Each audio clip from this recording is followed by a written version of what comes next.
pouquinho da minha carreira, um pouquinho da minha trajetória profissional. A minha formação original é Direito e Publicidade. Daí, ao longo da minha trajetória, fui cursando aí diferentes cursos de pós-graduação, Psicologia Política, Filosofia, Psicanálise, tenho a pós também em Marketing. Fiz um MBA em Marketing e Comunicação. Meu mestrado é em Gestão Urbana. Durante um tempo da minha vida, eu fui funcionário público. Aí comecei a entender um pouquinho mais da cidade, a conhecer um pouco mais dos meandros da cidade. Depois, eu pedi exoneração da minha função pública, o arrepio da minha família e outras pessoas mais, para me dedicar à docência. E agora, mais recentemente, né, eu concluí meu doutorado.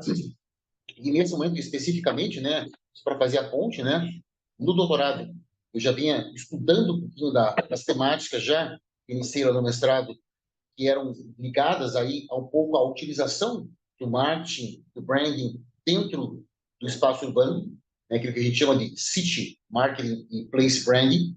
E agora, aí no pós-doutorado, eu estudo basicamente o quê? Né, eu procuro tentar entender um pouquinho mais. Eu comecei o pós-doutorado agora esse ano, então eu estou sendo bem franco com vocês, eu estou aí aprendendo, né, em parte porque eu também sou novato nessa área, na verdade todos somos, né?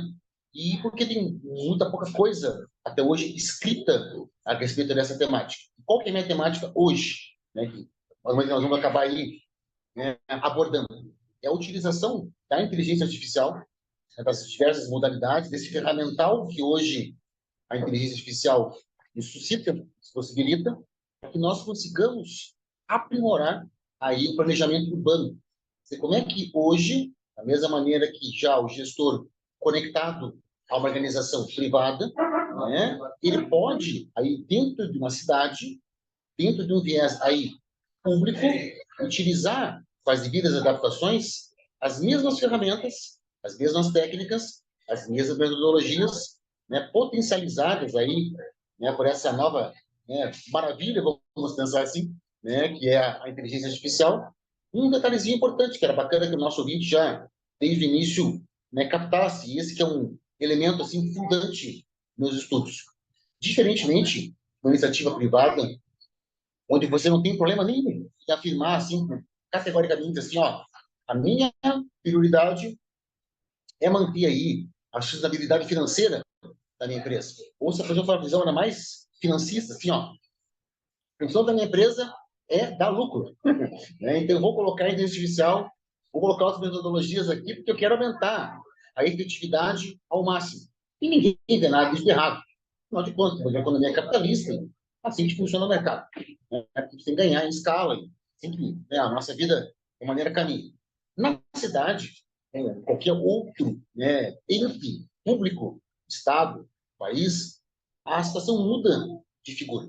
Porque, muito embora a gente, de uma maneira, exija do governante efetividade, ou seja, que ele entregue mais ou menos recursos, se ele esteja constantemente otimizando essa relação, o importante é destacar qual que é. A finalidade da cidade não é o lucro, não é a sustentabilidade financeira. A finalidade da cidade é, de alguma maneira, garantir o interesse público. Não é? Quer dizer, se lá na organização, empresa, entidade privada, você já poderia, até um certo ponto, falar assim, ó, a prioridade é o interesse do empresário, não que eu concorde com isso, mas dentro de uma leitura mais, digamos assim, tradicional, isso que acaba sendo, de maneira apresentada para nós, na cidade já não. O gestor, não que ele não possa, caso ele deve, como você vai a nossa conversa, utilizar essas novas técnicas, trazer essa tecnologia, porque ela está aí, um ferramental, só que de alguma maneira você tem que chegar num ponto de equilíbrio, é aí que é um desafio, que de um lado você obviamente vai aprimorar a efetividade, você vai tornar a cidade mais, vamos pensar assim, otimizada, só que você não pode desbalancear a prioridade da cidade, de tal sorte que, como infelizmente acontece em alguns casos, a prioridade acaba se tornando tanto um indicador, um número forte, a efetividade, mas espera aí, e o morador, o cidadão, e o stakeholder, o influenciador que utiliza tecido urbano, cadê ele nessa relação? Porque, só para simplificar e prosseguir agora as perguntas, né? Quer dizer, Se pega uma situação iniciativa privada. Eu tenho uma empresa, porventura, uma empresa de telefonia. Eu tenho um indivíduo que mora lá numa região distante. E eu, como vocês muito bem sabem, as operadoras, o que elas fazem? Elas fazem uma análise de custo-benefício. Vale a pena eu não levar o serviço para aquele indivíduo? Porque às vezes é tão longe, só ele mora lá, por que eu vou levar, no passado lá, um cabo até a casa dessa pessoa? E isso, ok, todo mundo entende, né? Porque a empresa faz um cálculo, enquanto não tinha uma grande quantidade de pessoas, ou aquele indivíduo, de fato, apresentar uma relação de custo-benefício vantajosa, por que eu vou oferecer só para ele algo, custo que eu vou ter muito alto? Na cidade já não funciona assim. Pode ter um indivíduo lá na borda da cidade, o prefeito, o gestor, alguém conectado a alguma secretaria, tem que, de alguma maneira, talvez não de maneira plena, mas tentar diminuir a assimetria entre o indivíduo que mora, por exemplo, na região central dessa cidade e o cara que mora nessa franja da cidade, como a gente fala, porque eles podem ter condições financeiras, cara, totalmente diferentes, mas na condição de cidadão, aos olhos da prefeitura, aos olhos do gestor, eles estão exatamente no mesmo patamar. A gente chama de isonomia. É o fato de um estar na posição X, nítido que um pode mais, outro pode menos. Não. Aos olhos do prefeito, os dois têm que ser simultaneamente bem tratados. Né? Tem que uma maneira ter essa possibilidade de realização das suas demandas, dos seus direitos. E aí começa o desafio. Como que nós vamos fazer isso? Né? Quer dizer, o quanto que eu posso, de fato, tornar o processo mais eficiente, mas será que se eu não tornar ele excessivamente eficiente, eu não esqueço do lado humano? Ou seja, ao colocar aspas, um robô, como a gente fala na linguajar comum, para atender um cidadão, será que eu não perdi a capacidade de entregar para esse cidadão um serviço mais personalizado? Quer dizer, de um lado, ok, eu tirei um funcionário que estaria ali para atendê-lo e aloquei numa outra função qualquer, mas será que, em última análise, isso foi bom para o cidadão? Será que ele não preferiria, muitas vezes, ser atendido por um ser humano que pudesse, de fato, entender a dor dele naquele momento e aí, sim, entregar algo mais personalizado? Então, perceba que não é uma discussão, assim, fácil, não é? Não que a iniciativa privada seja algo fácil, mas da pública é mais complexo ainda, né? Porque a própria noção de interesse público é uma coisa muito difusa. Aí começa, logicamente, aí o meu trabalho como pesquisador tentar apontar uns parâmetros, algumas diretrizes, que a gente consiga, né, esse momento novo em termos tecnológicos, pelo menos ter um direcionamento para os gestores. E, Sérgio, dentro desse contexto de smart cities, né, e o uso da inteligência artificial, e toda vez que a gente fala em inteligência artificial, eu acho que ainda fica uma coisa distante da realidade prática, né, de como que eu aplico esse tema dentro de uma gestão de uma cidade smart. Né? Me fala um pouquinho desse conceito de smart cities e como que a inteligência artificial vem sendo aplicada na gestão dessas cidades. Eu acho que a ideia de você ter uma cidade mais inteligente, ela começa, em termos embrionários, a dar os primeiros passos no contexto histórico da terceira revolução industrial para frente. Inclusive, nos anos 60, anos 70, quando você tem o auge da Guerra Fria, quando você tem uma série de tecnologias novas, grande parte delas originalmente focada no ambiente bélico, e aí que você começa, de maneira muito incipiente, a pensar, mas espera aí, será que a gente não consegue também aprimorar a cidade? A cidade, ela começa a ser percebida enquanto organização. Né? Então, você passa a ter alguns estudos, mas muito dispersos, Europa, Estados Unidos, alguma coisa em termos de Ásia, né? O Japão, nessa época, também começa a entender um pouquinho mais esse contexto que seria uma cidade inteligente, só que fazem vocês algo que pouquíssimas pessoas sabem, e eu também fui aprender isso questão de 5, 6 anos atrás, que a primeira cidade, de fato, acabou se vindo como um modelo para daí sim você dar o start, por assim dizer, ao conceito de Smart City, foi uma cidade na Coreia do Sul. Quer dizer, a Coreia do Sul, que até então estava, né, num momento tecnológico bastante intenso, era considerado um tigre asiático e tudo mais, a região ali de Seul, depois acaba, né, virando um cluster em termos de tecnologia, começa de fato, a se intitular, né, enquanto espaço inteligente. Então, o que é espaço inteligente, ou como a gente chama de smart, né? Ou a gente sempre destacar essa terminologia. É o uso da tecnologia, obviamente, para aprimorar algum tipo de entrega, quer dizer, reduzir, né, o tamanho do Estado, né, o Estado, quer queira ou quer não, onera, né, lá o cidadão, só que, obviamente, todo esse processo tem que ter lá na ponta o interesse do cidadão. Quer dizer, você tem que ter uma política em paralelo de governança para que você escute o cidadão, saiba aquilo que ele pelo menos tem em termos de prioridade, e nem sempre a prioridade do cidadão é a prioridade, né, porventura, de quem está no governo, é porque isso é muito difuso, é muito subjetivo. Agora, o interesse qual que é? Depois que eu tenho bem delineado qual que é, de fato, a prioridade do indivíduo, da pessoa, né, que eu falo, cidadão, aí sim que você começa a ver quais recursos tecnológicos que você pode trazer em maior ou menor grau, de tal maneira que você satisfaça os interesses simultaneamente desse indivíduo e não onere excessivamente lá a prefeitura. No primeiro momento, por isso que existia, né, também não quero deslegitimar, né, essa leitura, um certo receio, um certo medo, depois até se mostrou bastante real, porque as primeiras iniciativas, elas começaram lá na Coreia do Sul, elas ganharam espaço e daquele momento em diante foi um boom.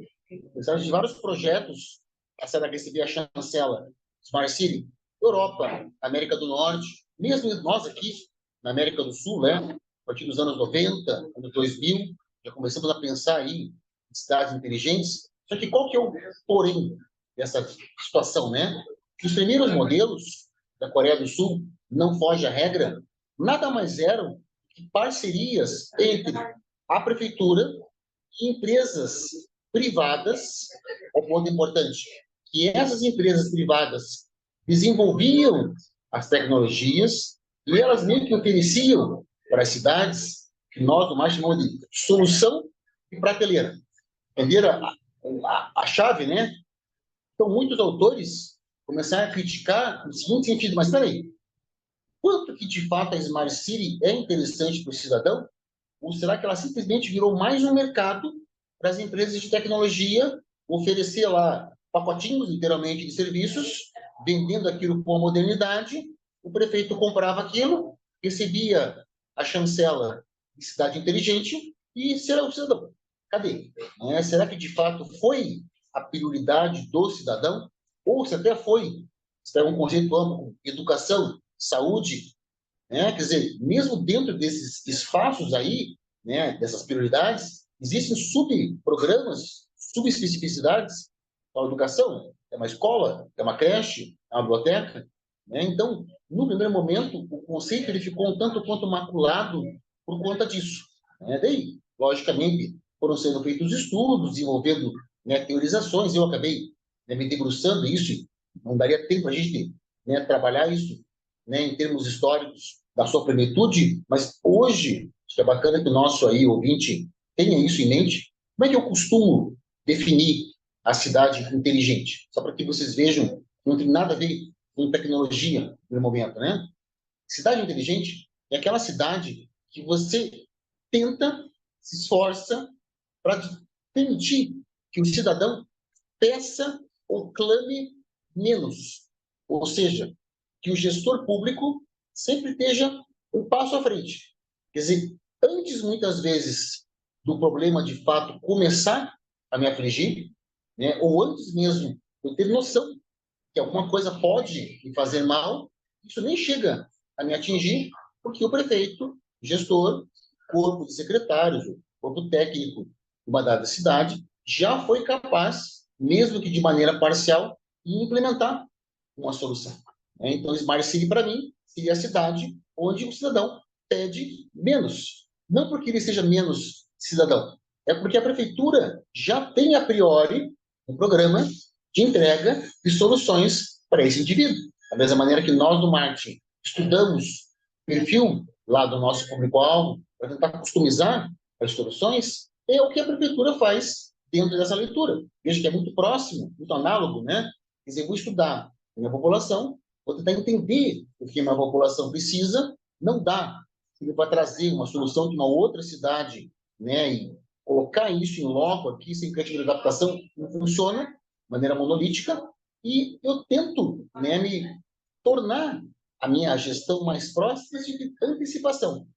Quer dizer, eu vou deixando a vida do meu morador, do indivíduo que está lá, empresário, investidor e tal, mais cômoda, mais segura, mais fácil. Em outras palavras, eu vou agregando valor ao estilo de vida, à qualidade de vida desse morador. E, Sérgio, certamente o futuro das Smart Cities contempla a inteligência artificial, né? E a inteligência artificial, ela emula o cérebro humano, as sinapses, as conexões neurais. E aí, como é que você enxerga o futuro das Smart Cities com o IA? E como é que você acha que a neurociência aplicada pode ajudar também nas políticas públicas? Olha, a relação entre a neurociência, a IA e as Smart Cities, ela só tende aí a se tornar cada vez mais sinérgica. Por quê? Só para que vocês percebam, né? E eu vou apresentar algumas questões aí bem interessantes aos meus olhos e alguns poréns são pontos que a gente tem que pensar, né? Porque cabe a nós agora, nesse momento, fazermos uma análise muito crítica em termos de utilização da IA. Por quê? Só para que vocês tenham uma ideia, eu só queria aproveitar esse gancho para destacar um elemento, senão as pessoas pensam que eu vim aqui só jogar confete na IA. E não é bem assim. Né? Para vocês terem uma ideia, hoje, a maior parte dos cientistas que oficialmente, você sabe o que acontece aí no mundo underground, estudam e aplicam tecnologias e outros elementos mais conectados à IA, estão vinculados à indústria bélica. Se a maior parte das pessoas que hoje se dedica exclusivamente a estudar IA usa esse conhecimento para a guerra. De tal maneira que, aí vai entrar a neurociência, eu estudo o comportamento de um soldado, como é que ele tenta, de maneira, agir em situações específicas para que eu saiba o melhor recurso em termos militares para que eu possa neutralizá-lo. Utilizar que tipo de arma, que tipo de recurso, ou em alguns casos, né, intimidação, utilizar uma arma, utilizar uma guerra psicológica. Né? Então, é dolorido você ouvir isso. Por que isso acontece hoje? Como não tem regulamentação, 3 países em especial, Estados Unidos, Rússia e China, estão literalmente tentando adiantar o máximo que eles puderem em estudos de IA dentro daquela ideia. Enquanto não tem barreira, vamos esticar a corda ao máximo, que isso não vai durar para sempre. É que nem biotecnologia, né? Chega uma hora que a pessoa fala, ó, clonagem não pode, ó, utilizar embrião não pode. Mas como até agora ninguém colocou uma barreira, se fosse um tratado, ó, isso aqui é o limite da IA, e esses 3 países, literalmente, engataram a quarta ali, a quinta marcha, estão metendo ficha, literalmente, o quanto mais eles puderem para aprimorar recursos tecnológicos, utilizando IA para a guerra. Né? Esse é o primeiro ponto. No segundo, e aí, quer ou quer não, a neurociência também vai acabar entrando, triste, mas é fato, né? O segundo grupo, maior quantidade de indivíduos explicitamente hoje estudando IA, é a indústria farmacêutica. E você pensa assim, nossa, que maravilha, professor Sérgio, que legal. Então, esse pessoal hoje está estudando produção de remédios e vão curar novas doenças. Tome muito cuidado. Acho que boa parte das pessoas que estão aqui nos ouvindo são aí, né, estudiosos dessa seara e sabem, tanto indústria farmacêutica quanto indústria de alimentos, dependendo dos casos, a farmacêutica é clássica nisso, utiliza 4, 5, 6, 7 vezes mais verba do que nós tradicionalmente chamamos de marketing do que em elementos conectados à pesquisa. Por que isso? E agora me permito fazer uma análise meio cruel, mas se algum depois do vídeo tiver aí um contraponto, eu acho bastante válido. E como é que a indústria farmacêutica sobrevive? Primeiro, ela tem que convencer você de que está doente. E o conceito de doença, não sei se vocês perceberam já, eu fiz minha pós em psicanálise, eu estudei lá o Michel Foucault, trabalhou o conceito de loucura, né, eu faço uma analogia, ele não é historicamente estável. O que é uma pessoa doente? Algumas coisas são historicamente muito perceptíveis. O cara tem varíola, ok. O cara tem gripe, ok. Agora o cara teve depressão. Depressão é uma doença? É um sintoma? É um estado? Não sei.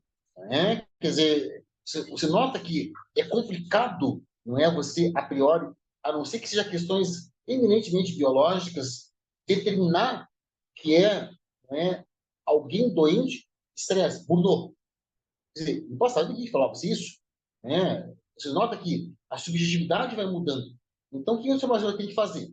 Ela tem que pesquisar, a priori, como que ela pode desenvolver fármacos que não só são fármacos que ela detém na tecnologia, mas que ela vai conseguir encontrar uma maneira de nos convencer a ingerir esses fármacos. Não é? Porque se você tem um fármaco que teoricamente cura algo, mas eu não vejo isso como algo necessário para mim, porque eu sequer vejo que eu estou sofrendo por conta disso, eu não vou comprar. Não é? Então aí que vai entrar IA. Então vamos calcular probabilisticamente quais são as áreas onde eu tenho maior chance de desenvolver não só fármacos, mas como eu já detecto demanda reprimida e como que eu posso encontrar um ponto de contato entre o fármaco, uma demanda reprimida, e convencer a pessoa de que se ela tomar o fármaco X, ela vai ter uma vida, aspas, mais saudável, mais tranquila, mais estável, que é uma coisa que todos nós precisamos. Se existe algo que nós sofremos hoje, são transtornos psicológicos. Então, que você vê aí, adolescente de 14, 13 anos, com síndrome do pânico. Né? Isso é uma coisa que acontecia em guerra. Né? Hoje, o adolescente lá com 13, 14 anos tem transtorno pós-traumático, um estresse excessivo. Uma criança, você, é triste você falar isso, mas é o que aconteceu num momento de guerra. Não estamos tendo uma guerra. Né? Quer dizer, o que está acontecendo com a nossa sociedade? Quer dizer, a que ponto nós chegamos? Então, só para contextualizar e mostrar que a gente tem o lado A e o lado B da história, sabe? Né? Com relação à cidade, o que a gente percebe aí com relação à evolução tecnológica? E aí um ponto, novamente, muito crítico desse meu campo de estudos. Por quê? Nem toda tecnologia, uma vez estando disponível e, de fato, tornando a vida do cidadão mais fácil, mais cômoda, mais segura, politicamente é interessante para o gestor. Explico. Hoje nós já temos tecnologia, e vou dar 2 exemplos. Tem um monte, para a gente ficar aí falando horas a respeito disso, né? Quer dizer, que você, através de cálculos conectados à IA, você consegue determinar, aí com um grande grau de acurácia, por sinal, quando vai surgir o buraco em uma estrada, uma rodovia. Você faz um cálculo, quantos caminhões, quantos carros, quantas motos, e você sabe que o asfalto, naquele espaço, vai durar ali mais 5 meses, 6 meses, 7 meses. Legal? Então, o que seria o mais óbvio nós vivêssemos do mundo ideal? A República do Platão lá, a utopia, né? O prefeito, se ele sabe que o asfalto vai durar 7 meses, para a gente estar no 6º mês, o que ele já faz? Ele manda a Secretaria de Obras e os caras já dão um jeito de tapar um buraco que ainda nem surgiu, mas vai surgir. Que o asfalto vai ceder. E a questão que aí ninguém é tão enchendo ao ponto, né? E basta você que está em casa aí dar uma olhadinha ao nosso redor aqui no nosso país. Você acha que, de fato, todos os prefeitos vão, de fato, ver isso como algo bom? Ou eles vão saber aonde o buraco vai, de fato, se abrir, tem a tecnologia, tem esse cálculo, a IA já faz isso para você? Só que o que vai acontecer, é doloroso falar isso, mas me permita uma observação, tem muitos prefeitos, lá de maneira genérica, vão fazer questão de buraco abrir, fazer uma cratera cheia de água, é que o seu Luizinho lá, que tem um fusquinha, passe com o fusquinha dele, quebre o fusquinha dele inteiro, daí vá para esses programas assim, de televisão, xingue todo mundo, meu Deus, estraguei o fusquinha, porque o fusquinha caiu lá na poça d'água, tem uma cratera na minha rua, tal, tal, tal. Daí nisso que o prefeito fala, meu Deus, se eu soubesse que o seu Luizinho estava nessa situação, vamos dar um jeito na vida do seu Luizinho. Aí depois, ele já sabia, né? Manda uma equipe lá, tapam o buraco na rua do seu Luizinho, fazem a inauguração do ex-buraco, do asfalto novo, todo mundo fica feliz, e o prefeito, aos olhos do seu Luizinho, é um herói. Quando no fundo ele é o culpado, que ele tinha a tecnologia. Quer dizer, não é o fato de você ter. Você tem tecnologia hoje para saber quando uma lâmpada queima.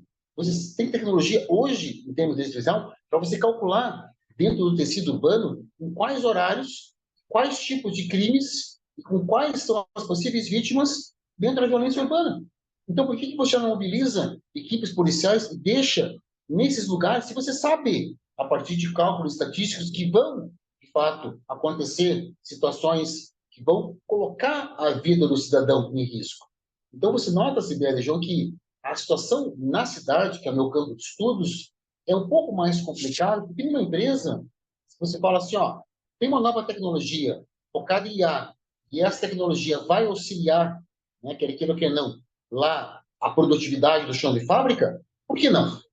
Agora, na cidade, vocês notam que existe um capital político que acaba se infundindo nesse processo decisório, que às vezes barra a infusão de determinadas evoluções tecnológicas por conta disso. Eu não quero aprimorar. Eu não quero. Eu quero saber.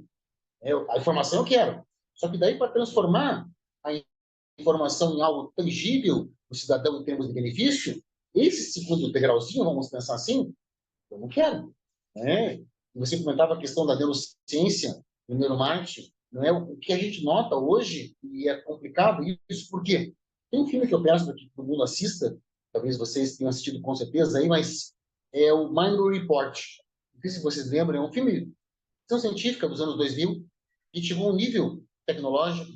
Olha, é ficção científica, por favor, né? Nós temos os pré-cogs, né? E os pré-cogs têm lá uma capacidade de prever os crimes. E daí o que acontece nesse futuro distópico assim? Tem uma polícia que combate os crimes que ainda não aconteceu. Então, antes do crime acontecer, antes do suposto assaltante, homicida lá e dar um tiro em alguém, a polícia fica sabendo e vai lá e prende a pessoa. E a pessoa é presa com a alegação de que ela iria praticar aquele crime. Quer dizer, você rompeu o livre-arbítrio do indivíduo. Quer dizer, você fala, não, precode, a tecnologia tem condição plena de prever qual que vai ser o comportamento dessa pessoa. Então, antes de que ela pratique, eu vou lá e prendo ela. Só que, vejam, você está prendendo alguém por um crime que ela não praticou. Quem garante que ela vai praticar? Quem garante que no momento final ali, quando ela tiver de fato para apertar o gatilho, ela não aperta? Né? E aí, qual que é a questão do neuromarketing? Aí a gente estuda, né, a questão, aspas, instintiva, né? E voltando lá ao nosso cérebro reptiliano, tudo que está conectado à segurança pesa muito o ser humano. Segurança alimentar, segurança da espécie, segurança enquanto integridade física. Então, mesmo em situações mais alarmantes, mais chocantes, que seriam atentatórias a qualquer evolução civilizatória, que é o que aparece no Minority Report, por que isso acaba sendo, aspas, tão facilmente, não é, alocado na mente das pessoas como algo bom?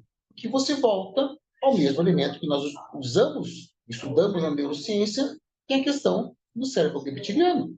Liberdade é uma coisa muito complexa, muito subjetiva. Agora, segurança não. Uma coisa muito instintiva. E os nossos, né, antepassados e os demais animais brasileiros já tinham muito claro. Quer dizer, é aquela velha história, quer dizer, eu não sei o que vai acontecer, mas se minha vida está em risco, eu vou fazer o possível, o impossível, para evitar que isso de fato se materialize, para que de fato aconteça. Né? Então, é complicado você prever isso em termos de planejamento urbano, justamente por conta disso. Não é a tecnologia que vai ditar o progresso das cidades, é o seu uso. Ou seja, dependendo de quem nós iremos eleger daqui para frente, a gente pode ter um uso mais ou menos aí interessante. E um último apontamento, me permitem, agora, mais recentemente, nós tivemos aí um novo ponto com relação ao IA, que perpassa a neurociência, que é o chip do Elon Musk. Não sei se vocês acompanharam isso. Eu acabei acompanhando porque eu fui aí meio que convocado a dar algumas entrevistas, né? Porque como hoje IA é uma temática muito nova, tem pouca gente estudando isso, né? Vejo por mim, assim, né? Não tem uma rede hoje grande de pesquisadores e tal, então é uma vantagem, modéstia à parte para mim, porque quando eu preciso de alguém para falar a respeito de IA, como são poucos, acaba meio que sendo convidado em várias oportunidades, né? Eu falei um pouco disso, né? Como é que vai funcionar o chip, das vantagens, das desvantagens. Porque tem um lado bacana da educação, de você potencializar o ensino, de você... Mas veja, quando eu apresentei isso, vi um programa de televisão, eu falei, veja, se nós não conseguimos controlar nem aquilo que as pessoas de fato nos vigiam quando nós estamos online, imagine o que pode acontecer com a nossa personalidade, com a nossa vida, com a nossa integridade, quando nós temos, de fato, um componente, aspas, alienígena, artificial, conectado ao nosso cérebro. O que não pode fazer com as nossas memórias? O que não pode fazer com as nossas percepções? O ponto é o que eles dizem para nós, que aquilo vai ser, né, auferido em termos de benefício. Mas, veja só, né, o tempo todo aí, os nossos ouvintes aí, não deixam mentir, descobre que alguém encontrou uma metodologia para gerar um processo específico de controle, de análise, de fiscalização, a gente chama de surveillance, né? E a gente nem estava sabendo, né? Agora imagine você tem um chip conectado à sua cabeça. No dia da reportagem, eu falei algo que me parecia meio extremista, pois várias pessoas comentaram lá que eu tinha sido meio radical. Vou imaginar uma situação, última comentário assim, meio tópico, meio assim, muita noção, assim, me permitam, né? Hoje aqui Elon Musk tem uma pretensão de virar presidente dos Estados Unidos.